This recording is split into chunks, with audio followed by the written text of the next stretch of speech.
right, so hello, my name is Colin Murphy. I'm the Deputy Director at the Policy Institute, where I work with Austin Brown and several others.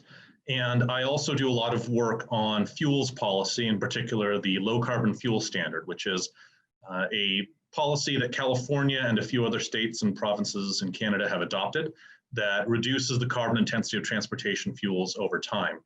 There's actually been a long connection to UC Davis. Dan Sperling, the ITS co-director, was one of the two people who did the initial research and is widely regarded as one of the fathers, along with the late Alex Farrell of the LCFS. So I have been here at the Policy Institute for about 2 years now. I actually got my PhD here at UC Davis in 2013, and then came back in 2018 and spent most of the intervening time working on transportation policy, both as a fellow in the legislature and with a climate-focused nonprofit. And so the project I want to talk about is a model of the LCFS credit market that we here at the Policy Institute are working to develop. So the LCFS is a very complex policy because it works through life cycle analysis, looks at the full impact of fuels from the production materials to their actual use in the market. And it also creates a credit market where LCFS credits are generated by low carbon fuel producers and then purchased by petroleum fuel producers. And this market has a lot of impacts. When the credit price goes up, there's more incentive to bring in clean fuels.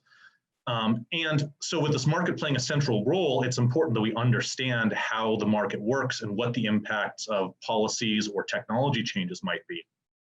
And there really isn't a model out there that does this. So myself, my colleague Julie Whitcover, who's a project scientist at the Policy Institute as well, are working to develop this along with Adam Christensen, who's an academic who's specializes in the design of computational software models of economic and environmental markets. He's currently working for GAM Software, which makes the software that is being used as the platform this model is built on. And so the issue is that fuels are really complicated with the supply of fuels in the market interacting with each other. And as the supply goes down, the market increases the credit price and brings more fuels in. The problem is there's a number of fuels that all have different characteristics and different limitations on supply.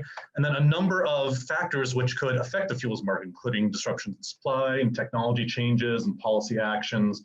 And market disruptions. And getting all of this to work in a central model has been extremely difficult, which is why to this point no one has built a model with this kind of capacity. So what we're trying to do is we are trying to simplify the problem by realizing that some fuels are going to be more responsive to credit price than others and focusing the model on evaluating those fuels. Whereas other fuels, ones where you have to also have the vehicle fleet change or where there's a really strong restriction on the amount of feedstock available, those are somewhat less responsive, and you can treat them as kind of having a steady trajectory and not have to worry so much about optimizing. This makes the computational problem something that could actually be solved. And so within this model, we're going to consider things like the willingness of the market and consumers to switch vehicles, the effect of fuel prices on transportation demand, as well as the impact of supply shocks from other areas. And what it's going to do is we're going to have a number of consumers that each consume a type of vehicle service. It might be light duty vehicles like cars and trucks for passenger transport, or different types of heavy duty vehicles ranging from sort of delivery vans to utility or vocational vehicles to large heavy duty trucks. These consumers will look at the vehicles and fuels that are available to them and make a choice on what they want to do, and that will consider the market behavior.